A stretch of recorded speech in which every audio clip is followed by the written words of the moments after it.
Good morning guys. Chapter redemption of debenture और हमने last class में ओन डिबेंचर परचेज करना, उसको कैंसिल करना, डिबेंचर का account banana, redemption of debenture क्या होता है, उसकी एंट्रीज क्या होती है, इन सब के बारे में हमने डिस्कस किया। आज हम एक और पॉइंट रिडम्पशन ऑफ डिबेंचर के बारे में डिस्कस करने वाले हैं और उस पॉइंट का नाम है DRR एंड DRRI। DRR का पूरा नाम है डिबेंचर रिडम्पशन रिजर्व और DRRI का पूरा नाम है debenture redemption reserve investment. Company law में DRR और DRRI के बारे में क्या प्रोविजन दे रखे, कौन सी कंपनीज पर ये प्रोविजन एप्लीकेबल है और इसके लिए कंपनी लॉ में क्या प्रोविजन दे रखे, कितना DRR और कितना DRRI हमें मेंटेन करना होता है, क्या एंट्रीज होती है, इन सब के बारे में हम डिस्कस करने वाले हैं और हम बहुत सारे इसके क्वेश्चंस आज की क्लास में सॉल्व करने वाले हैं। तो चलिए सबसे पहले बात करते हैं DRR की, डिबेंचर रिडम्पशन रिजर्व अकाउंट। आप लोग नोट कीजिए, डिबेंचर रिडम्पशन रिजर्व अकाउंट। जो कंपनी डिबेंचर इशू करती है तो जितने रुपए के डिबेंचर होते हैं उसके 10% के बराबर उस कंपनी को debenture redemption reserve account maintain करना होता है।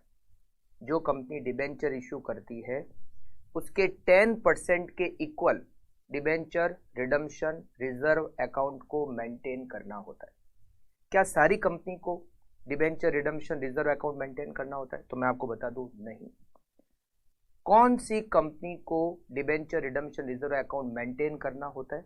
सबसे पहले तो उसके बारे में बात करते हैं। अनलिस्टेड कंपनी,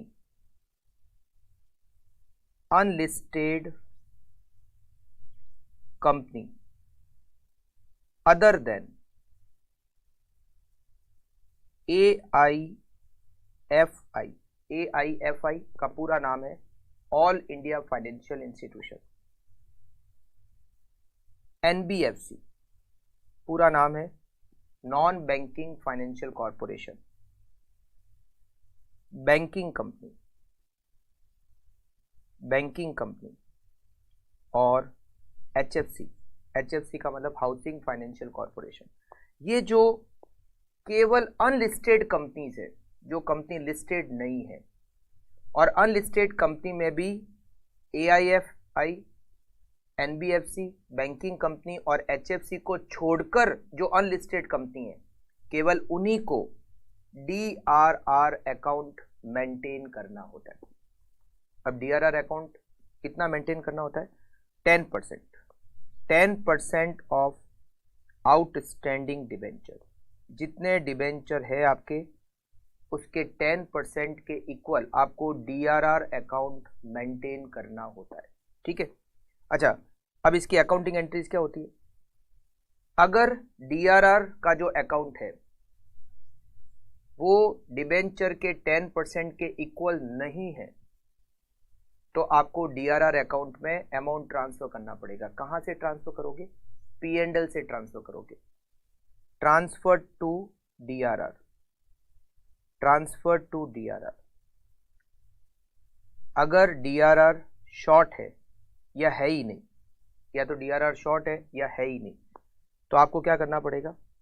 आपको एंट्री करनी होगी P&L अकाउंट डेबिट, अगर P&L में है तो। नहीं तो आप जनरल रिजर्व में से भी ट्रांसफर कर सकते हो, general reserve account debit to DRR। तो आपको DRR में डिबेंचर के 10% जितना अमाउंट ट्रांसफर करना पड़ेगा अगर DRR आपका बैलेंस 0 है तो।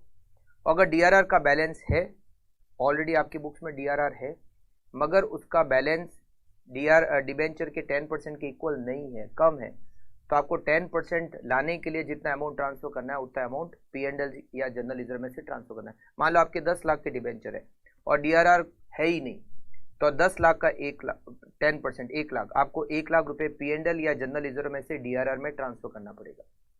अगर 10 लाख के डिबेंचर है और आपकी बुक्स में DRR है सपोज 70,000, होना कितना चाहिए 1 लाख, कितना शॉर्ट है 30,000, 30,000 आपको DRR अकाउंट में ट्रांसफर करना पड़ेगा P&L से या जनरल रिजर्व में से, ठीक है। अगर DRR एक्सेस है, अगर ज्यादा है तो ट्रांसफर टू जनरल रिजर्व, तो जनरल रिजर्व में ट्रांसफर करना पड़ेगा। अगर एक्सेस बैलेंस है तो एंट्री होगी DRR to general reserve.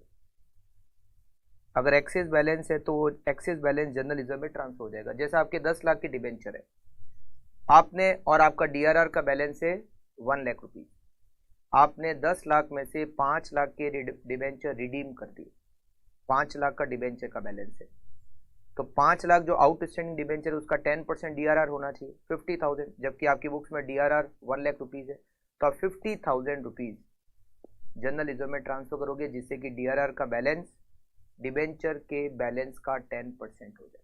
Okay, तो कौन सी कंपनी को मेंटेन करना है? Unlisted company other than AIFI, NBFC, banking company और HFC को डिबेंचर आउटस्टैंडिंग का 10% ट्रांसफर टू DRR। जो भी शॉर्ट प्रोविजन अगर है, शॉर्ट है तो DRR में ट्रांसफर करना है, एक्सेस है तो DRR से जनरल रिजर्व में ट्रांसफर करना है। पहला DRR के बारे में जो प्रोविजन है। अब DRRI, debenture redemption reserve investment, DRRI। Company law का ये प्रोविजन ये कहता है कि आपके जितने डिबेंचर है उसके 15% जितना आपको पैसा इन्वेस्ट करना है। कहाँ इन्वेस्ट करना है? DRRI। ये DRRI मतलब इन्वेस्टमेंट कहाँ करना होता है? ये आप शेड्यूल बैंक में डिपॉजिट करा सकते हो, या सेंट्रल गवर्नमेंट की सिक्योरिटीज खरीद सकते हो, या कुछ ट्रस्ट स्पेसिफाइड है वहां आप इन्वेस्टमेंट कर सकते हो। मतलब जहां जहां गवर्नमेंट ने स्पेसिफाई किया हुआ है केवल आप उन जगह पर इन्वेस्टमेंट कर सकते हो। और वो इन्वेस्टमेंट का अमाउंट कितना होगा? वो इन्वेस्टमेंट का अमाउंट होगा डिबेंचर के बैलेंस का 15%। क्या सारी कंपनी को DRRI में इन्वेस्टमेंट करना पड़ता है? तो मैं बता दूं नहीं। किनको करना होता है? ऑल लिस्टेड कंपनी को इन्वेस्टमेंट करना होता है, all listed company other than AIFI, banking company and FI। इनको छोड़कर जो भी लिस्टेड कंपनी है, मतलब लिस्टेड कंपनी NBFC हो या लिस्टेड कंपनी HFC हो, उनको भी DRRI में इन्वेस्टमेंट करना जरूरी है, राइट। तो all listed company other than AIFI, banking और FI। Unlisted company other than AIFI, banking company, NBFC and HFC। Unlisted company other than AIFI, banking, NBFC और HFC, इनको DRRI में इन्वेस्टमेंट करना जरूरी है। इन्वेस्टमेंट कितना करना होगा? इन्वेस्टमेंट करना होगा 15% ऑफ आउटस्टैंडिंग डिबेंचर। अगर इन्वेस्टमेंट कम है तो इन्वेस्टमेंट को खरीदना पड़ेगा।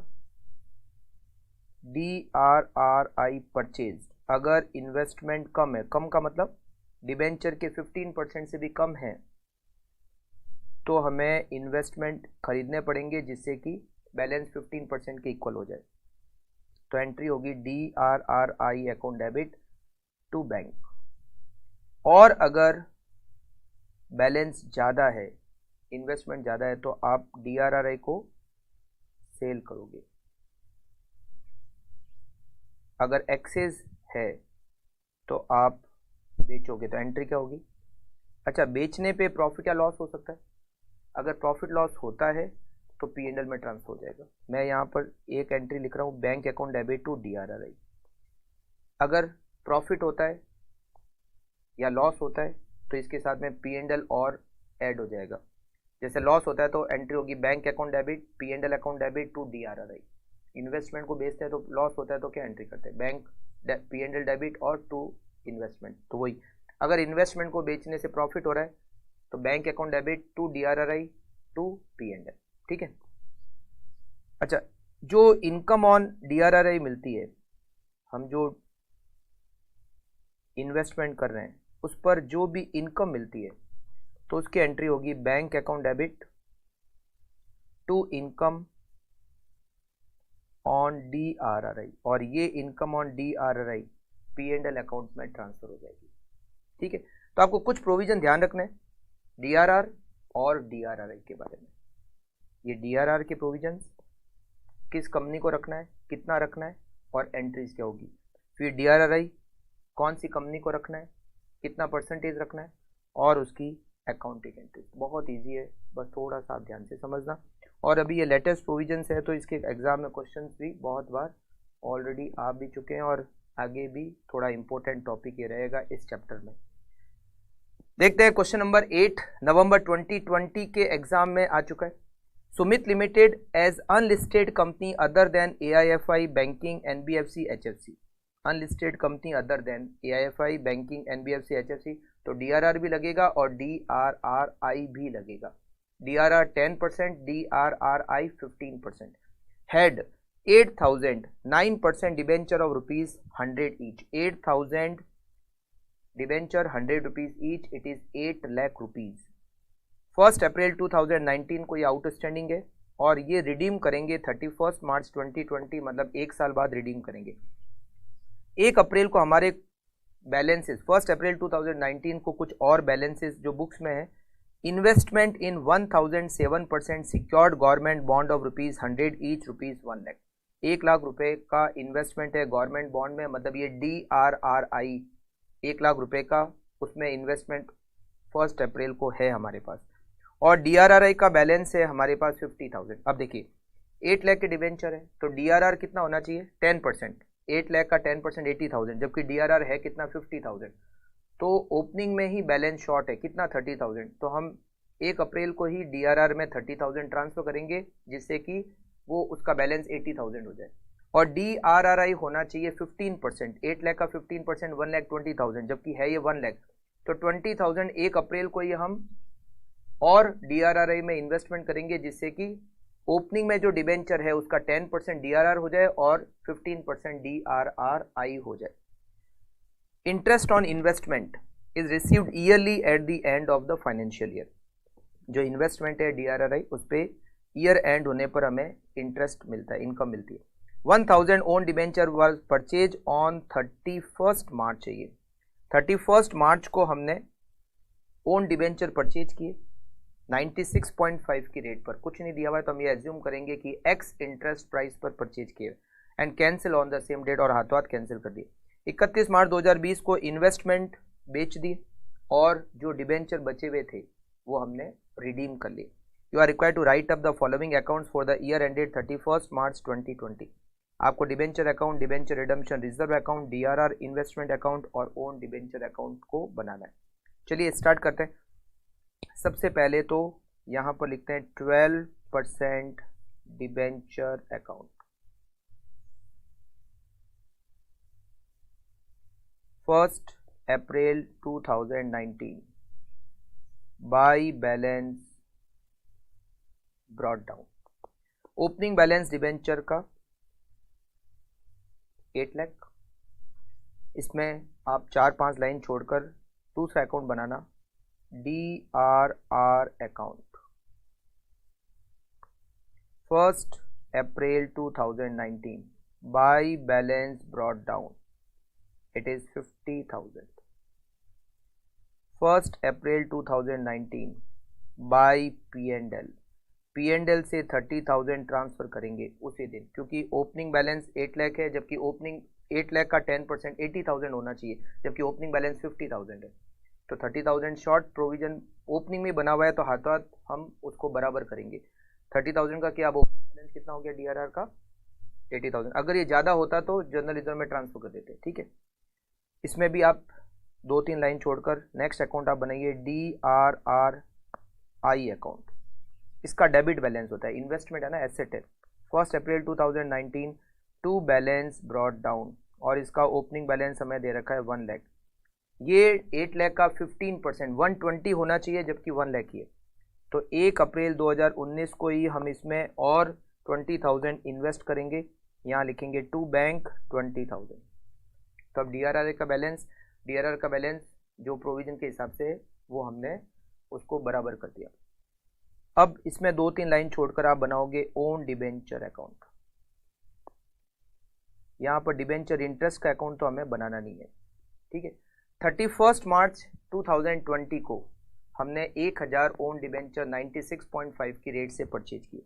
तो यहाँ पर हम लिखेंगे 31 मार्च 20 टू बैंक 96,500 में परचेज किए, 1000 मल्टीप्लाई बाय 96.5, और उसी दिन हमने उन डिबेंचर को कैंसिल कर दिया। तो यहाँ लिखेंगे बाई 9% डिबेंचर। 96,500 में परचेज किए और उसी दिन हमने उनको कैंसिल कर दिया। तो यहाँ लिखेंगे बाई 9% डिबेंचर। ये ओन डिबेंचर अकाउंट कंप्लीट हो गया। डिबेंचर अकाउंट में लिखेंगे 31 मार्च 20। ये 12% डिबेंचर कहाँ से लिखा मैंने, 9% डिबेंचर है, डिबेंचर 9%। अच्छा, ये गलती से यहाँ पर 12% लिखा हुआ, इट इज़ 9%, क्योंकि ये क्वेश्चन में 9% डिबेंचर ही है। 31 मार्च 20 यहाँ पर हम लिखेंगे to own debenture it is 96,500। जो डिबेंचर हमने परचेज करके कैंसिल किए वो 1000 डिबेंचर है, उनकी फेस वैल्यू 1 लाख, जबकि हमने परचेज किया उसको 96,500 में। तो हमें उस पर प्रॉफिट हो गया, to profit on cancellation of own debenture it is 3,500। अच्छा, बाकी के डिबेंचर को हमने रिडीम कर लिया। तो रिमेनिंग डिबेंचर कितने, 8 लाख में से 1 लाख के तो कैंसिल हो गए, रिमेनिंग 7 लाख को हम रिडीम करेंगे। रिडीम करने की एंट्री क्या होती है, debenture account debit to debenture holder. तो यहाँ लिखेंगे टू डिबेंचर होल्डर। हम ऐसा भी कर सकते हैं कि हम सीधा यहाँ पर ही पेमेंट कर दें टू बैंक, या फिर हम ऐसा भी कर सकते हैं कि इसको डिबेंचर होल्डर अकाउंट में ट्रांसफर करके फिर डिबेंचर होल्डर अकाउंट से पेमेंट किया, है ना। दोनों तरीके ठीक है। 7 लाख और ये डिबेंचर हमारे क्या हो गए, 0। अब डिबेंचर होल्डर अकाउंट वैसे बनाना नहीं है, अगर डिबेंचर होल्डर अकाउंट बनाना होता तो बाई 9% डिबेंचर और टू बैंक। अच्छा, अब डिबेंचर ही 0 हो गए, डिबेंचर सारे खत्म हो गए। डिबेंचर सारे खत्म हो गए तो DRR की भी अब जरूरत है नहीं, तो पूरा का पूरा जो DRR है वो जनरल रिजर्व में ट्रांसफर हो जाएगा 80,000।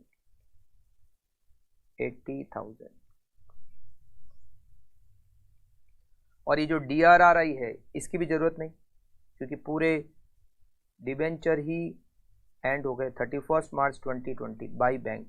और यहाँ लिखा हुआ है कि हमने डिबेंचर, ये जो DRRI है उनको हमने पार पे रियलाइज कर लिया। तो 1,20,000 के DRRI को सेल किया, 1,20,000 मिल गए। अच्छा, इस पर इनकम मिली होगी मगर उसका अकाउंट तो हमें बनाना नहीं है। अगर इनकम मिलती है तो एंट्री होती है bank account debit to income on DRRI। तो यहाँ पर ये जो 4 अकाउंट है यहाँ पर कोई उस एंट्री का इफेक्ट पड़ता नहीं है, और वो DRRI की इनकम P&L में ट्रांसफर होती है, ठीक है। और ये हमारा आंसर कंप्लीट हो गया, ठीक है। इजी क्वेश्चन था एकदम। देखते हैं next question, question number 9। Question number 9 दे रखा था, following balance appeared in the books of paradise limited unlisted company other than AIFI banking NBFC HFC। मतलब DRR 10%, DRRI 15%। As on 1 April 2001 debenture का balance दे रखा है 7,50,000, DRR 25,000, जबकि 7,50,000 का 10% DRR होना चाहिए 75,000, जबकि बैलेंस केवल 25,000 है। मतलब हम 50,000 इसमें ट्रांसफर करेंगे। DRR इन्वेस्टमेंट 1,12,500, कितना होना चाहिए, 15%। तो 7,50,000 डिबेंचर का 15% 1,12,500 और बराबर 1,12,500 है। मतलब DRRI एकदम बराबर है DRR कम है तो हम ट्रांसफर करेंगे इसमें। Annual contribution to the DRR was made 31 March every year, 31 March 2002, मतलब इसके एक साल बाद बैंक का balance 750 before receipt of interest. Investment were realised, हमने इन्वेस्टमेंट को पार पे सेल कर दिया, ये जो DRR आई है पार पे। For redemption of debenture at a premium of 10% on the about date, ये अबाउट डेट है 31 मार्च 2002 को हमने डिबेंचर को रिडीम कर लिया 10% प्रीमियम पे। You are required to prepare the following account, debenture account, DRR account, DRRI investment, DRRI account, bank account और debenture holder account. चलिए सबसे पहले बनाते हैं डिबेंचर अकाउंट।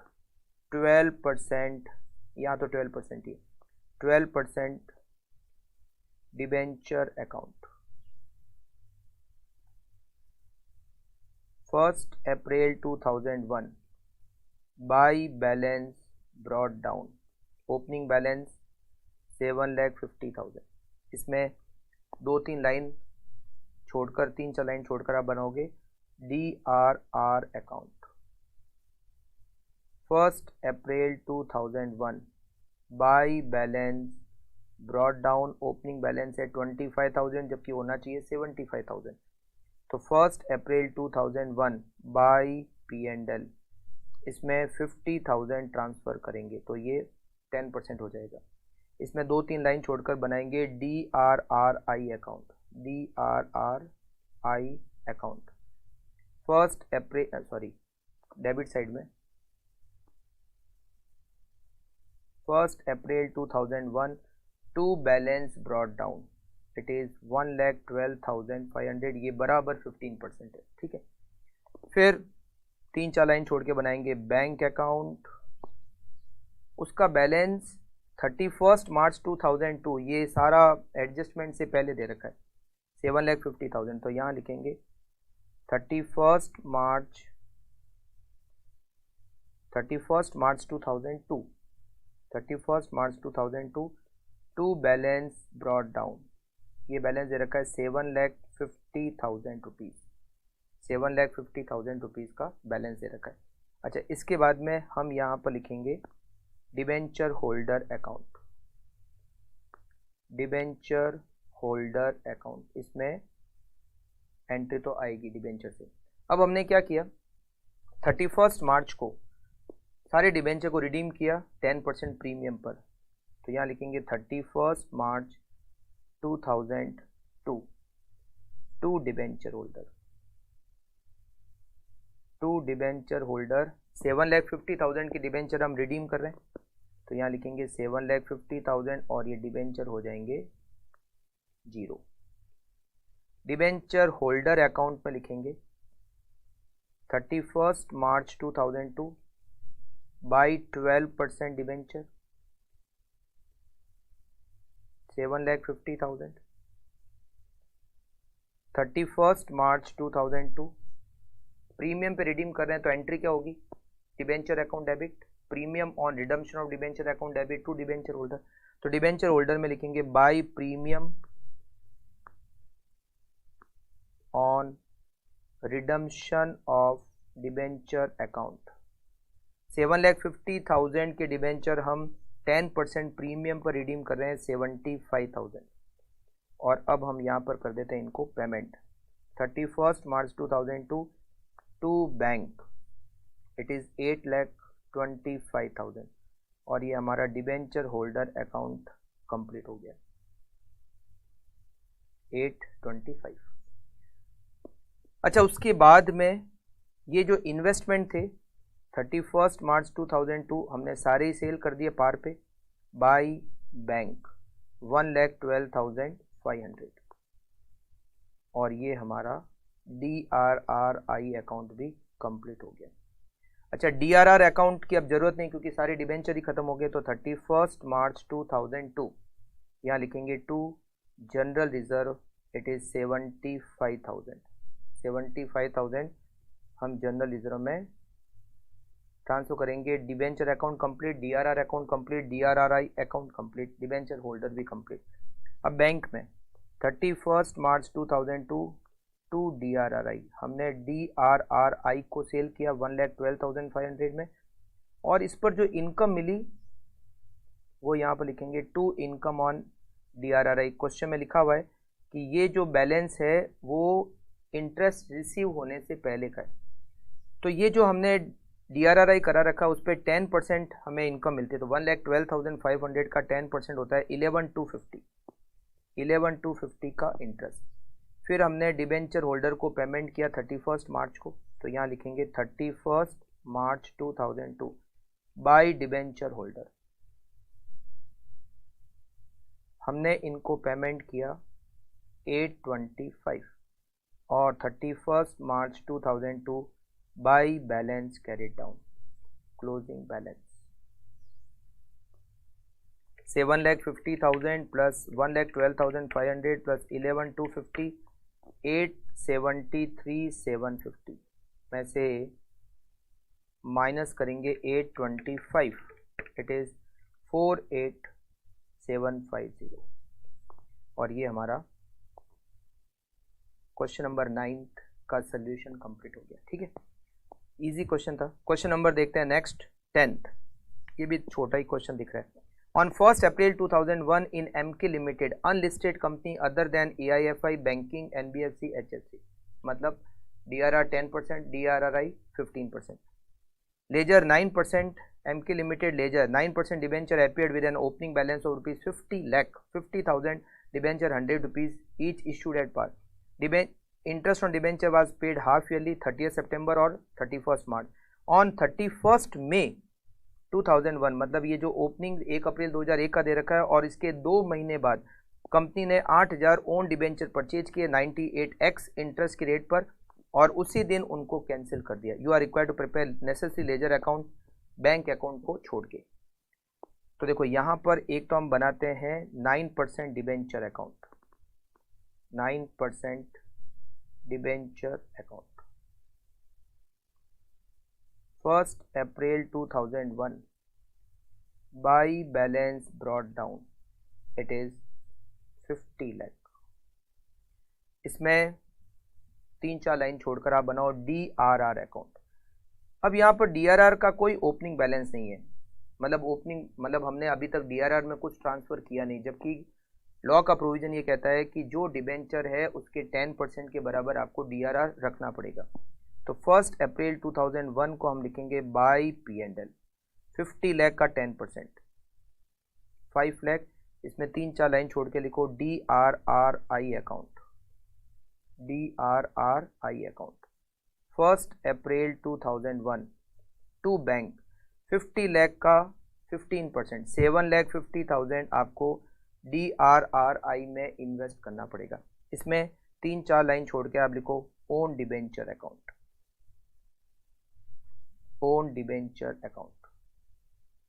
और एक अकाउंट आपको यहां पर और बनाना है, वो है डिबेंचर इंटरेस्ट अकाउंट। डिबेंचर लिखा हुआ क्वेश्चन में नेसेसरी लेजर अकाउंट बनाओ बैंक को छोड़ के, तो डिबेंचर इंटरेस्ट अकाउंट भी आपको बनाना है। ठीक है, अब देखिए हमने क्या किया, 1 अप्रैल के ओपनिंग बैलेंस लिख लिए, जहां जहां अमाउंट ट्रांसफर करना था DRR DRRI वो सब हमने कर लिए। अब 31 मई इंटरेस्ट की डेट क्या है 30 सितंबर, उससे पहले 31 मई को हमने 8,000 ओन डिबेंचर 98x इंटरेस्ट पर परचेज किए और हाथों हाथ कैंसिल कर दी। तो सबसे पहले तो हम इसकी डिटेल बनाते हैं। Working note number 1, working note 1 own debenture purchase, जो हमने ओन डिबेंचर परचेज किए हैं उसकी हम डिटेल बनाते हैं।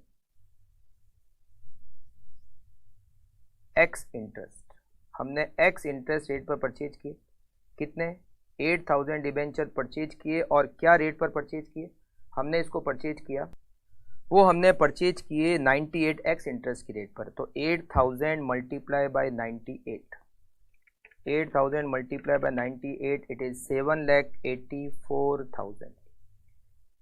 अब हमने कब परचेज किए 31 मई को, उससे पहले इंटरेस्ट कंपनी ने कब दिया था 31 मार्च को। तो अप्रैल और मई 2 महीने का इंटरेस्ट देना होगा। इंटरेस्ट जो डिबेंचर है 8,000, इसकी फेस वैल्यू हो गई 8 लाख मल्टीप्लाई बाय 2 महीने का इंटरेस्ट, और इंटरेस्ट की यहाँ पर रेट है 9%, 9%।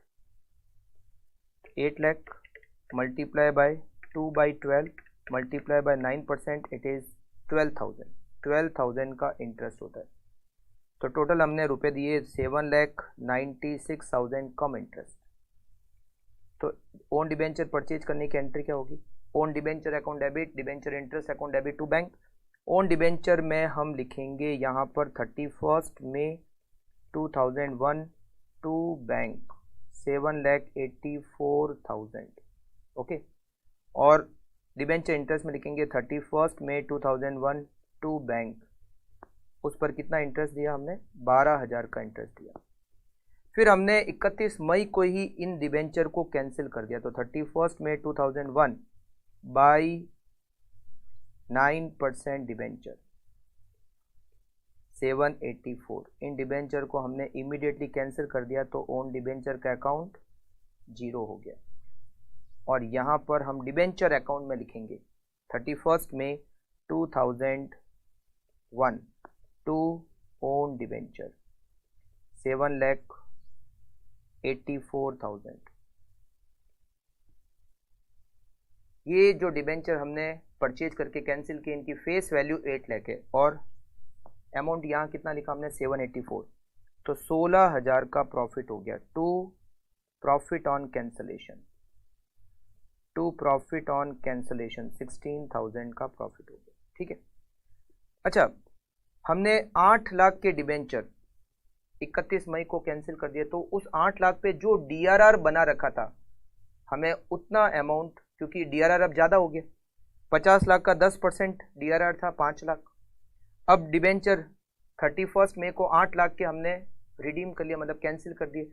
तो 8 लाख के डिबेंचर पर जो डीआरआर हमने बना रखा था वो हमें जनरल रिजर्व में 31 मई को ही हाथों हाथ ट्रांसफर करना पड़ेगा।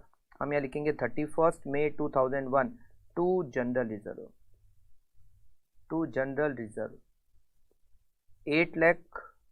8 लाख का 10%, हमने 80,000 उस पर जो डीआरआर बना रखा था वो जनरल रिजर्व में ट्रांसफर हो जाएगा। तो अब डिबेंचर हमारे 50 लाख में से 8 लाख माइनस करो, 42 लाख का 10%, डीआरआर का बैलेंस रहना चाहिए 4,20,000 और 5 लाख माइनस 80,000 करोगे तो 420 है। मतलब जिस समय डिबेंचर रिडीम या कैंसिल होते हैं हाथों हाथ उसी दिन आपको उसका 10% डीआरआर में से ट्रांसफर करके जनरल रिजर्व में ट्रांसफर करना पड़ेगा। समझ गए? मतलब बैलेंस 10% रहना चाहिए उसी दिन को, ऐसा नहीं ईयर एंड पर ट्रांसफर करेंगे, नहीं, उसी दिन हाथों हाथ जिस दिन कैंसिल हो रहे हैं या डिबेंचर रिडीम हो रहे हैं उसी दिन आपको डीआरआर में से जनरल रिजर्व में ट्रांसफर करना पड़ेगा। ठीक है। अच्छा, उसी दिन डीआरआर बेचने भी पड़ेंगे। क्वेश्चन में कुछ नहीं लिखा हो तो भी करना है ये सब कुछ। 31 मई को बाई बैंक हमें बेचने पड़ेंगे। तो कैसे बेचेंगे? 8 लाख के डिबेंचर कैंसिल किए, उसका 15% डीआरआर बना हुआ था 120, तो 1,20,000 के इन्वेस्टमेंट हमें बेचने पड़ेंगे। ठीक है। अच्छा, अब इसके आगे कोई ट्रांजैक्शन नहीं दे रखा है, तो सीधा 30 सितंबर 2001 हमें डिबेंचर पर इंटरेस्ट देना पड़ेगा। अब 42 लाख के डिबेंचर बचे, 42 लाख पे 9% और 6 मंथ का इंटरेस्ट हमें देना पड़ेगा। 42 लाख पे 9% और 6 मंथ का इंटरेस्ट होता है 189।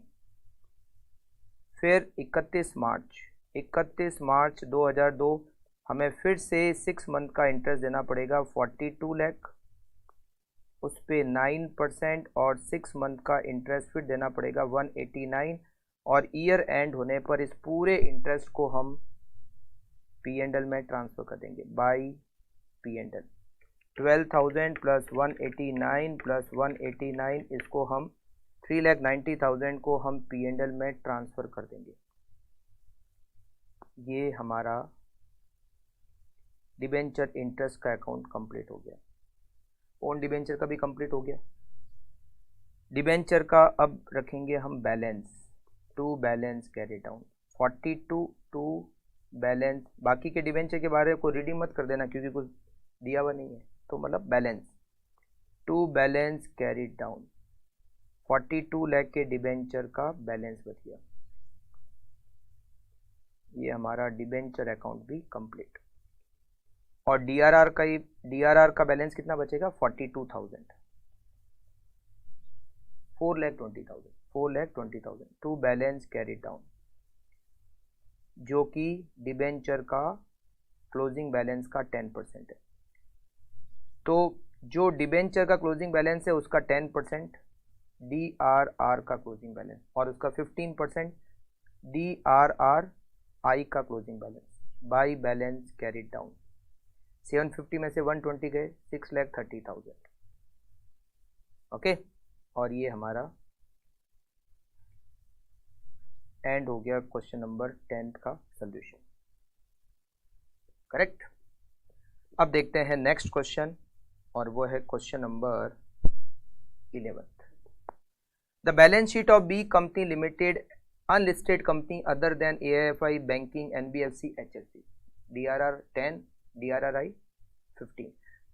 शेयर कैपिटल दे रखी है, रिजर्व एंड सरप्लस दे रखे हैं, लॉन्ग टर्म बोरोविंग दे रखे हैं, ट्रेड पेबल्स दे रखे हैं, फिर property plant, current assets, inventory, trade receivables, cash और बैंक, ये सब कुछ दे रखे हैं। ठीक है। फिर नोट्स टू अकाउंट्स में हमें शेयर कैपिटल की डिटेल दे रखी है, इश्यूड, सब्सक्राइब, सब कुछ दिया हुआ है। रिजर्व एंड सरप्लस में केवल P&L है। लॉन्ग टर्म बोरोविंग में डिबेंचर है 120 के, freehold property, cash at bank और cash in hand. At the annual general meeting it was resolved to give existing shareholder the option to purchase one at the ₹10 share at ₹15 for every 4 share held prior to bonus distribution। मतलब right share issue कर रहे हैं, right share issue कर रहे हैं। This option was taken up by all the share holder. Right share कितना दे रहे हैं? 4 शेयर के बदले में 1 शेयर खरीद सकते हो। अभी कितने शेयर है? अभी है 20,000 शेयर जो इशूड है, सब्सक्राइब है। तो 20,000 शेयर के बदले में 5,000 शेयर का हमने राइट शेयर इशू किया, और सारे share option was taken by all the share holder. तो 5,000 शेयर हमें इशू करने। शेयर इशू की नॉर्मल एंट्री 10 रुपये का शेयर 15 रुपीज़ पर हमें इशू करना है, मतलब 5 रुपये प्रीमियम पर इशू करना है। तो राइट शेयर 5,000 शेयर इशू किए, उसकी एंट्री करनी है 1। फिर उसके बाद में 1 bonus share for every 5 share. ये राइट शेयर इशू करने से हमारे पहले 20,000 शेयर थे, 5,000 शेयर और हो जाएंगे, तो टोटल 25,000 शेयर। 25,000 शेयर पर बोनस देना है 1:5 के रेशो में, मतलब 5,000 शेयर बोनस के। तो बोनस की एंट्री करनी पड़ेगी टू रीपे। और उसके बाद डिबेंचर को 3% डिबेंचर पर रिडीम करना है, रीपे करना, रिडीम करना। गिव से जनरल एंट्रीज अंदर। अच्छा, ये डेट नहीं दे रखी है कब, तो ये जिस दिन का है 31 मार्च, उसी दिन के सारे ट्रांजेक्शन करके हमें कंपनी की बैलेंस शीट बनानी है। सारे ट्रांजेक्शन कंप्लीट होने के बाद वापस से बैलेंस शीट बनानी है। ठीक है, मैं आपको एंट्रीज बता देता हूँ, सारी एंट्रीज करा देते हैं। और ये जो बैलेंस शीट वाला काम है ये आपको करना पड़ेगा। बैलेंस मैं आपको बता दूंगा, बैलेंस शीट पूरे फॉर्मेट से बनाना है, नोट्स टू अकाउंट्स भी पूरे फॉर्मेट से आपको लिखने हैं। चलिए, सबसे पहले तो राइट शेयर इशू करने की एंट्री करते हैं। डेट में आप यहाँ पर डेट, पर्टिकुलर्स, डेबिट का अमाउंट और क्रेडिट का अमाउंट। ओके, सबसे पहले हम लिखते हैं डेट में कुछ आप डालो ही मत, एंट्री नंबर डाल दो 1 नंबर, क्योंकि कुछ डेट तो दे नहीं रखी है। Bank account debit, bank account debit to equity share capital, equity share capital to securities premium, to securities premium being right share issued to 20,000 shares in the ratio of 1:4 at the rate ₹15 each। 20,000 share पर एक और 1:4 के ratio में right share, मतलब 5,000 share 15 रुपये पे। तो bank account में आएंगे 75,000, 5,000 इंटू 10 50,000 रुपये इक्विटी शेयर कैपिटल में, और 25,000 रुपये सिक्योरिटीज प्रीमियम अकाउंट में। ठीक है, अब हमने दिया bonus, bonus to share holder account debit, bonus to share holder account debit, ये debit to equity share capital, equity share capital. Bonus to share holder हमने क्या दिया, 5 पर 1 शेयर, तो हमारे पहले से 20,000, फिर 5,000 और शेयर 25,000, 5,000 शेयर बोनस में दिए, तो 50,000 ये हो गया। 50,000 being bonus share issued in the ratio of 1:5 on 25,000 shares. Bonus बाद में दिया है, राइट शेयर पहले इशू कर दिए थे। फिर हम इस बोनस को राइट ऑफ करेंगे। बोनस को राइट ऑफ करेंगे तो हम सबसे पहले सिक्योरिटी, यहाँ पर अगर आप देखोगे तो रिजर्व एंड सरप्लस में केवल P&L है, मगर हमने पहले जो राइट शेयर इशू किया उस पर प्रीमियम आया ना, securities premium if received in cash, उसको बोनस के लिए यूज कर सकते हैं। तो हम यहाँ लिखेंगे securities premium account debit, P&L account debit to bonus to share holder, security premium पूरा 25,000 काम ले लो, रिमेनिंग 25,000 P&L से, और ये हो गया हमारा 50,000 का bonus. Being bonus share return of bonus shares charge to reserve and surplus. अच्छा, अब यहाँ पर हमें DRR और DRRI का रूल देखना पड़ेगा। अभी हमारे रिजर्व एंड सरप्लस में DRR है ही नहीं, मतलब अभी हमने कोई DRR नहीं बना रखा, जबकि जो डिबेंचर है उसका 10% हमारा क्या होना चाहिए, DRR होना चाहिए। तो 1,20,000 के डिबेंचर है, उसका 10% 12,000। तो हम एंट्री करेंगे P&L account debit to DRR, हमें 12,000 DRR में ट्रांसफर करने पड़ेंगे, being 10% of debenture transfer to DRR। नहीं लिखा हुआ है क्वेश्चन में, बट बनाना है, ठीक है। और हमें डिबेंचर का 15%, 1,20,000 का 15% 18,000 हमें इन्वेस्टमेंट करना पड़ेगा। DRRI account debit to bank, 18,000 rupees debenture redemption reserve में, इन्वेस्टमेंट में हमें इन्वेस्ट करना पड़ेगा, being 15% of debenture invested in DRRI। अब हम क्या करेंगे, डिबेंचर को रिडीम करने की एंट्री। डिबेंचर को रिडीम करने के लिए डिबेंचर यहाँ पर क्या रेट के दे रखे, 12%। तो हम एंट्री करेंगे 12% debenture account debit, 12% debenture account debit, premium on redemption of debenture account debit on redemption of debenture account debit to debenture holder,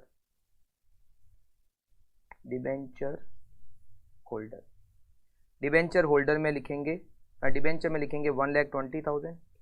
5% premium पर हम 3% प्रीमियम पे रिडीम करें तो 3,600 हम लिखेंगे प्रीमियम में, और 1,23,600 हम लिखेंगे डिबेंचर होल्डर में, being debenture redemption due, debenture redemption due. उसके बाद पेमेंट करेंगे तो debenture holder account debit to bank, it is 123,600 being redemption amount paid, being redemption amount paid। अब डिबेंचर तो रिडीम कर लिए, तो जो DRR हमने बनाया था वापस से जनरल रिजर्व में ट्रांसफर कर दो। तो यहां पर लिखेंगे DRR टू जनरल रिजर्व। कितना बनाया था हमने, 12,000। पूरे डिबेंचर रिडीम हो गए। तो अब आप कहोगे पहले बनाया क्यों और वापस हाथों ट्रांसफर किया, कंपनी लॉ का प्रोविजन है ना, बनाना ही पड़ेगा। अगर आपको देखा हो कि ओपनिंग में नहीं बनाया तो पहले बना दो, फिर डिबेंचर रिडीम किए वापस से ट्रांसफर कर दो, being DRR transfer to general reserve, और DRRI को भेज दो bank account debit to DRRI, 18,000 DRRI में जो इन्वेस्ट किए थे वापस से उनको बेच दो, being DRRI sold, RRI sold. अच्छा, जो प्रीमियम दिया था हमने रिडम्पशन पर उसको ट्रांसफर करो P&L में, P&L account debit to premium on redemption, to premium on redemption of debenture.